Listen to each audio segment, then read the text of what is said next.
Okay, there we go. All right, is it go? Yeah. So my name is Mary Ann Sampson, and I am one of the social work interns for the Center for Work and Family Life. I'll be presenting with Dr. Cindy Ryan, who is a program manager at the Center for Work and Family Life. So what we'll be talking to you about today is utilizing positive psychology at work. So first, we want to start off with this quote. Happiness is not just a place, but also a process. Happiness is an ongoing process of fresh challenges, and it takes the right attitudes and activities to continue to be happy. This quote is by Ed Diner. So I thought this quote was very appropriate because it emphasizes that it takes work to be happy. Happiness is not just a product of something that you earn once. It's an ongoing process that needs to be continually fed. So we can all understand that it's not reasonable to have a goal to be happy 100% of the time. But what we can do is make changes in our mindset to bump up this number a little bit. So as we transition back to working in person, it's an opportunity to strengthen connections and become more mindful of the time you spend 40 hours a week, which is work. These 40 hours are an opportunity to hone in on habits that make us happier. And coming back into working in person is a chance to establish healthier and more positive mental habits. Additionally, we're in spring, which is a time of new beginnings and renewal. This, in conjunction with returning to work, is the perfect time to make some changes. So as we're going into this new phase, this is a time to apply our healthier and more positive mindsets. Next, oh yeah, we're on this slide. So first, we're going to talk a little bit about what positive psychology is. Positive psychology is partially the study of positive emotion, but it's also so much more than that. It's about having habits and behaviors that build meaning and improve quality of life. Martin Seligman is famous for making the claim that psychology research should not only be about making miserable people less miserable, but also about making anyone more fulfilled, happier, and with more connection to meaning. Seligman fathered positive psychology, which is the study of positive emotion, positive habits, character strengths, and behaviors that build meaning. All of these are meant to improve quality of life. His ideas, which focus on strengths, were in controversy with the medical model's tendency to pathologize. The talk today will be about how you can use positive psychology approaches, and the goal will be to keep both work and life more purposeful and meaningful, while savoring and utilizing positive emotion. So to start off with, we're going to explain PERMA. So PERMA is kind of the pillars of positive psychology. So it's an acronym, so we're going to go through each letter of the acronym and kind of give a brief description. So the P in PERMA is for positive emotion, and that's pretty self-explanatory. So happiness and contentment, kind of what you'd think. The E is for engagement. Engagement is being present in the moment. It's being a part and enjoying life. In other words, the E is about living life and being a part of it. R is for relationships. So many studies show how improving our social connections and creating bonding relationships improve well-being. There have also been more recent studies about having social connections and about how that can actually improve our life expectancy. So it's really important. The M in PERMA is for meaning. We've already mentioned meaning a little bit, but it's being dedicated to something greater than ourselves. So that could be religion or family or basically any sort of group that's beyond yourself. But one place that a lot of people find meaning is the workplace. The A in PERMA is for accomplishments. So we all have a need to accomplish. Noticing and savoring our accomplishments, setting ourselves up for success, all contribute to our well-being. So now that I've given a bit of a background of PERMA, we're going to go through the perfect PERMA day, which is a day going to work, which uses all these different parts of PERMA. Again, PERMA is about creating a healthy habit. So to start off with the perfect PERMA day, the individual will be on their car ride to work and arriving and be savoring positive emotion that entire time. So positive emotion during this day might be savoring the small instances of goodness, such as seeing a cute family that someone passes on their drive, or about how someone lets them in when they're driving that have been anticipating waiting much longer. When getting to work, positive emotion might be savoring that first sip of coffee, or it means really feeling the joy of communal snacks, if there is any, because everyone knows that that's the best, so really kind of soaking that in. It means noticing the temperature and feeling grounded with a seat beneath them. So moving on to E for engagement, this can mean different things depending on the profession. Engagement oftentimes means using and recognizing strengths, which will be elaborated on further. Managers, try to be engaging by sharing or asking for successes. Employees, accept when your strengths are being pointed out and try to consider, in a way, compassionate to yourself the hard work that you've done. So really notice if someone kind of points out something you've done, try to really soak it in instead of, brushing it aside. To use the R for relationships during a PERMA day, someone may engage in a conversation with a coworker, or more simply, someone might just say hi to someone at work that they don't normally say hi to. So to use the M in meaning, the best time is around 3 p.m. when you start to get that slump. So the best way to use the M in meaning is to take a break and take a moment to consider their work. How does the work contribute to the overall goal of the company or department? What would it mean to do an exceptionally good job at this task? So taking a moment to consider the answers to these questions is a great way to incorporate meaning into your day. So to end the perfect PERMA day, an individual using the A in PERMA would use that on their way home. So the A is for accomplishments. So in the car, they might reflect on their accomplishments of the day. If the person had a good conversation, they might reflect on that. If they sent out an exceptionally elegant email or got something done that they had previously got stuck on, then they would reflect on that. Accomplishments are about using talents and recognizing the wins that you have and the strengths you have to continue striving forward. So that's all just kind of an outline of how to use PERMA in one day at work. So now that we've outlined PERMA, we're going to talk about 3 different kind of applications of positive psychology at work. So those 3 applications are gratitude, social savoring, and character strengths. So first, we'll start out with gratitude.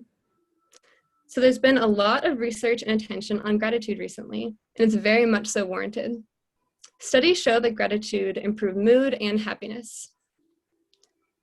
By having a practice of trying to recall the moments that you're grateful, you can train your mind to kind of look out for these good moments, and your attention becomes much more positive.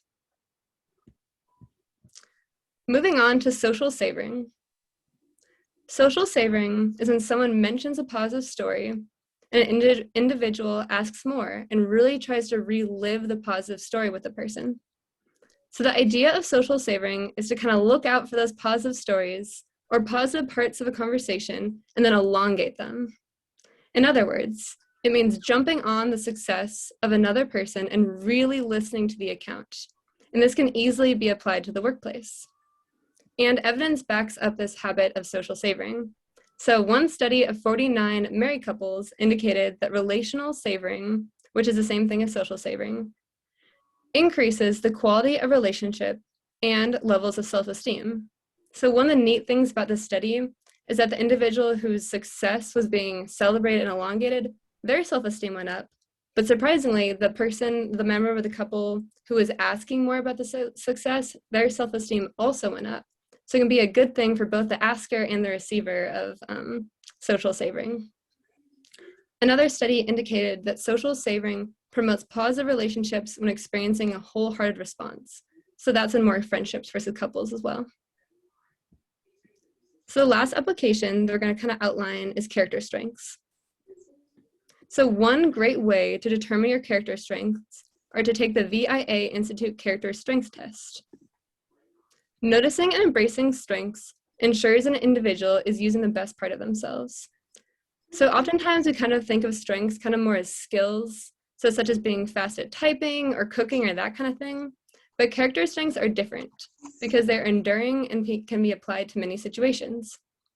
So in a way, character strengths are kind of more about having a group of positive traits. Some examples of character strengths are curiosity or bravery or love. So they're kind of more general than, the strengths you might originally think of. This is also research-backed. Gallup created a study that measured strength-based interventions at work. So in that study, the workers who were part of the intervention They're helped to determine what their strengths were and also how to use their strengths in the workplace.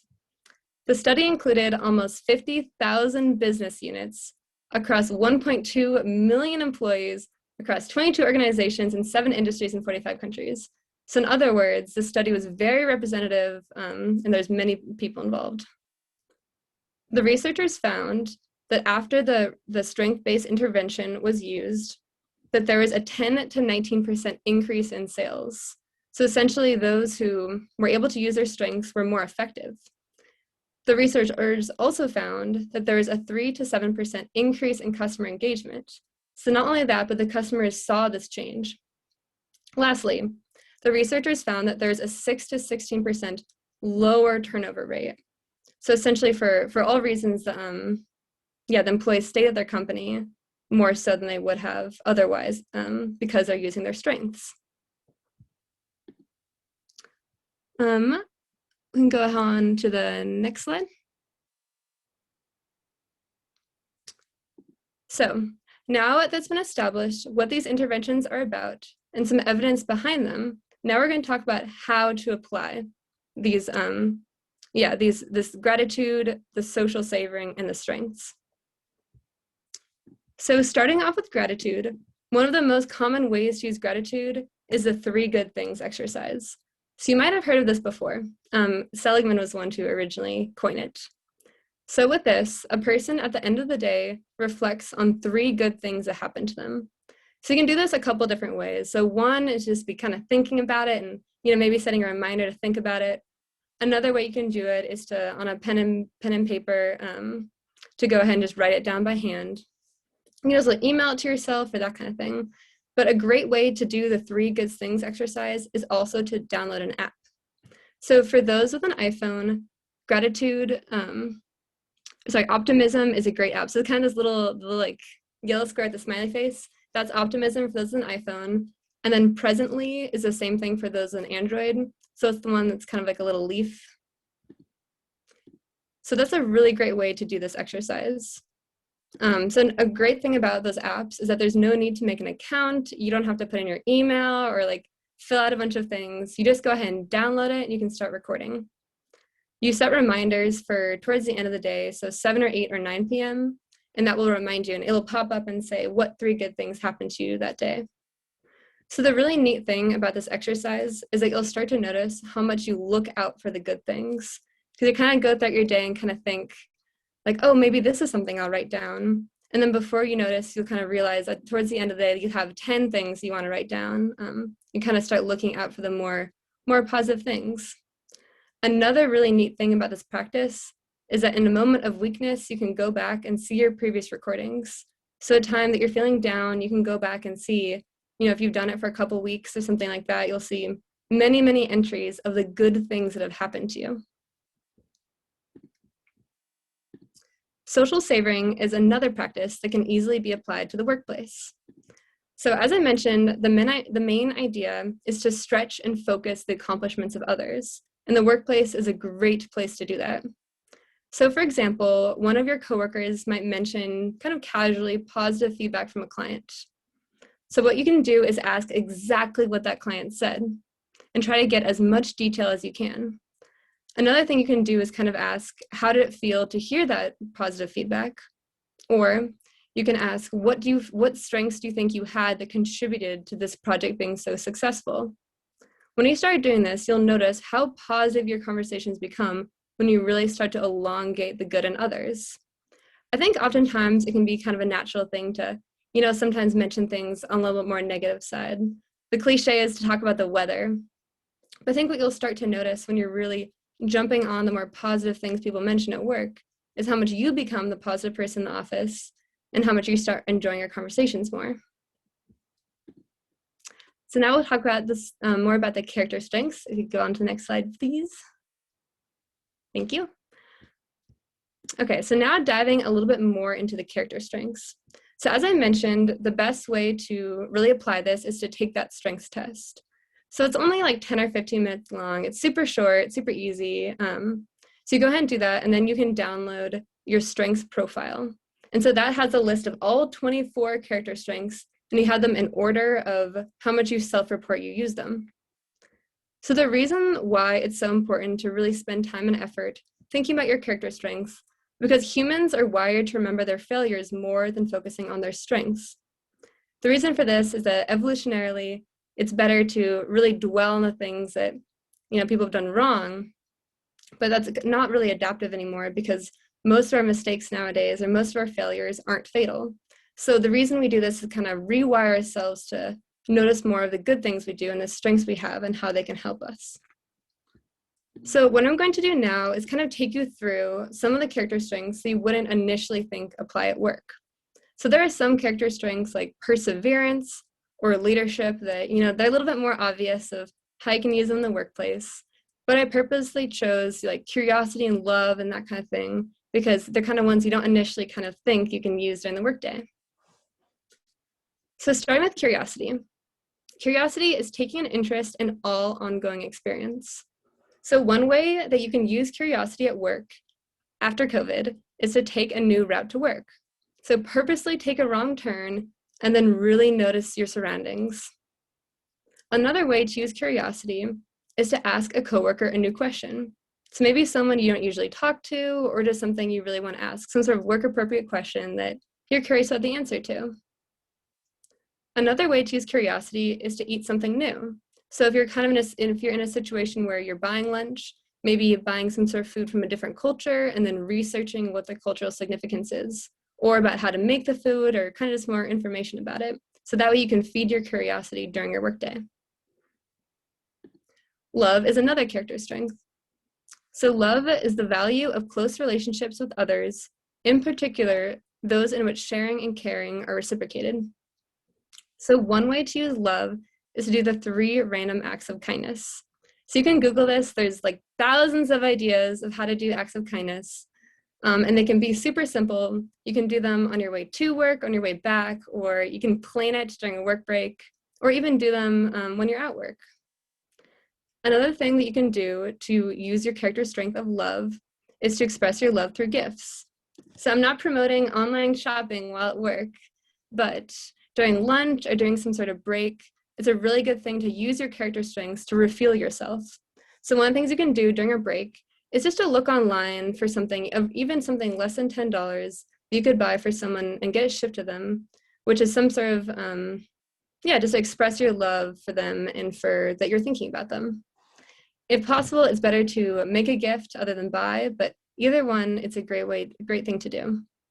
Another way to express love is to plan and host a dinner. So gratitude is another great character strength. So we kind of mentioned a little bit what gratitude was, but it's the awareness of and thankfulness for the good things in one's life. So at work, one of the ways you can use the character strength of gratitude is to notice how many times you say thanks and think about if you really mean it. So for instance, if someone, gets you something that you need and you say, oh, thanks, kind of taking a moment and kind of putting some thought into it and thinking, wow, they did it so fast. I need this to move on with my next project. They did a really good job. I could really relied on them and then they did it. In those times when you say things kind of offhandedly, taking a moment to, thinking more deeply what it is you're thankful for that someone else did can use that character strength of gratitude. Another way you can use gratitude at work is to notice the small gestures of kindness, such as holding a door open and making sure you thank others who do those for you. So the last way you can use gratitude at work is to express gratitude by leaving a note for someone who has helped you with your intellectual growth. So this also could just be a little email. So kind of, in a situation where you might otherwise maybe just say things or just think it, instead just sending a little note saying, thank you for teaching me this, thank you for helping me with this, thank you for doing something that you've done. And that way you can kind of, go ahead and use that gratitude more than you might otherwise. Moving on to hope. Hope is the expectation that good things will happen in the future. One way to use hope in the workplace is to recall a situation when you or someone close to you overcame a difficult obstacle and succeeded. So one way you can use hope is, if you're having some sort of obstacle, to think back to another time that you had a similar obstacle. So let's say, for instance, you have a giant amount of work and you don't have enough time to do it. So thinking back to a time where you also had a lot of work and you also didn't feel like you had enough time, and really thinking about how it was you overcame that obstacle. Another way you can use hope is to think about a time when, one of your coworkers also had a similar situation. So if you're faced with a challenge like that and you think back, oh, I remember, my coworker 2 days ago also said a similar thing, and maybe reaching out to them and asking how they overcame that obstacle. Another way to use hope is to list all the bad things that happened to you in the previous day, and then find at least 2 positive aspects of each. So a good example for that is, let's say you miss the bus or the train, or you have, maybe there's construction when you're driving, and you have some sort of holdup on your way to work. So if you spent that time calling your significant other or a loved one and having a conversation with them, the positive thing that you would reflect on would be that you had a great conversation that you might not have otherwise had. So the last character strength we're going to outline how to use at work is bravery. So this isn't something that you might automatically think you can use in the workplace, but you absolutely can. Bravery is to take action to aid others in spite of significant risks. So one of the ways to use bravery in the workplace is to voice an unpopular opinion that's true to yourself. So this has to be something you kind of have to think about how to say it in a respectful way. But if you're in a situation where you really feel differently, devising a way to voice that opinion, even in spite of being nervous about it, is one way to use bravery. Another way to use bravery is to befriend someone who's different. So maybe even talking to like the office grouch or someone that you wouldn't normally talk to, and someone who's different than you. That's a great way to use bravery to make a social connection that maybe you'd otherwise be nervous to make. The last way you can use bravery is to take a small step towards social change. So again, during a break or lunch or that kind of thing, it might be Googling petitions and spending a moment signing some petitions about a social cause you feel strongly about. Or it could be making a small donation to a social cause that you feel strongly about. But yeah, putting yourself out there and making a small contribution. So I've talked a bit about how we can use these strengths in day-to-day life to make more average times a little bit more meaningful and positive. However, part of positive psychology is also using these strengths to pull an individual out of a more dark time. It's important to also note that April is Stress Awareness Month. So Cindy's going to explain how to use character strengths and other parts of positive psychology to combat stress and other obstacles. Thanks so much, Marianne. We can all feel fortified every day if we created a PERMA day. So today I want to acknowledge that we have applied so many of these strengths along the way, and we're recharging ourselves as we move forward with inevitable changes as we grow ahead. So we know there's stress, we know we have experienced it, and so what we do, how we know ourselves and how to manage those moments can be ways that we can apply many of these tools, many of positive psychology strengths. So we have the challenge of it, and yet it's the meaning. How do we attach meaning to that experience? Can we view it in a way that reaffirms that we have strength, that we have physical fortitude, that we have what we need from nature to really rise to the occasion and manage what we need in the moment? So much of the research that came from Kelly McGonigal in the book Upside of Stress really highlights 4 ways in which we can really reevaluate and assess how do we want to think about stress.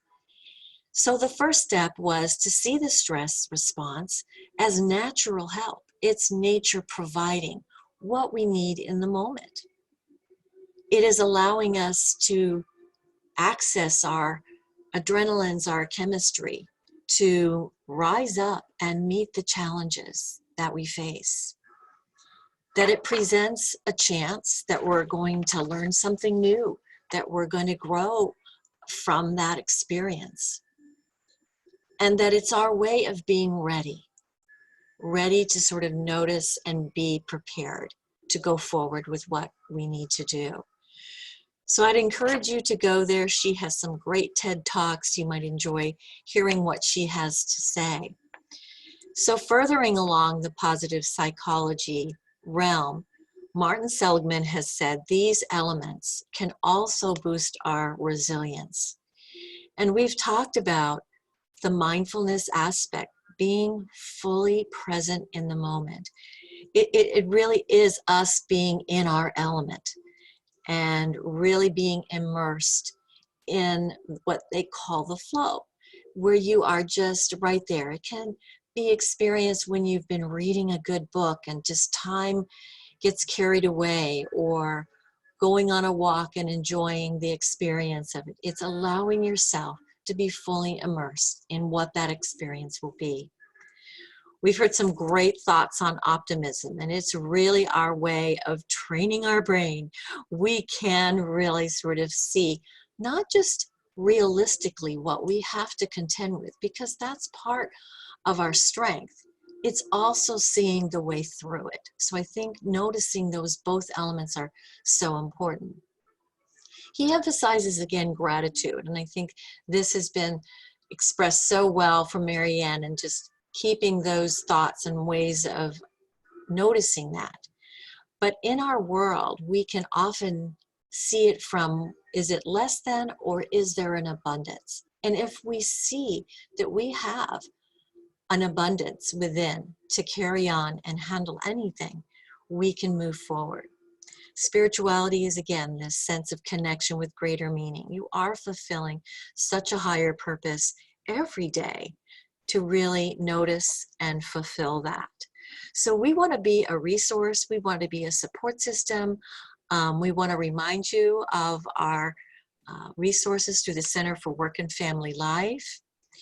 And so should you have any concerns, personal work, relationship, consultation for managers, we want to be a resource. It's cost free. We are confidential 100% because we are all licensed therapists, and by law we will protect your confidentiality. We're convenient as we are all meeting with everybody by Zoom and by phone. So we want you to feel comfortable and at ease, because we want to support you and all the great things that you accomplish every day. So thank you again for your time and your attention, and stay tuned with us, because we're going to be back next time on the first Thursday in May. Thank you.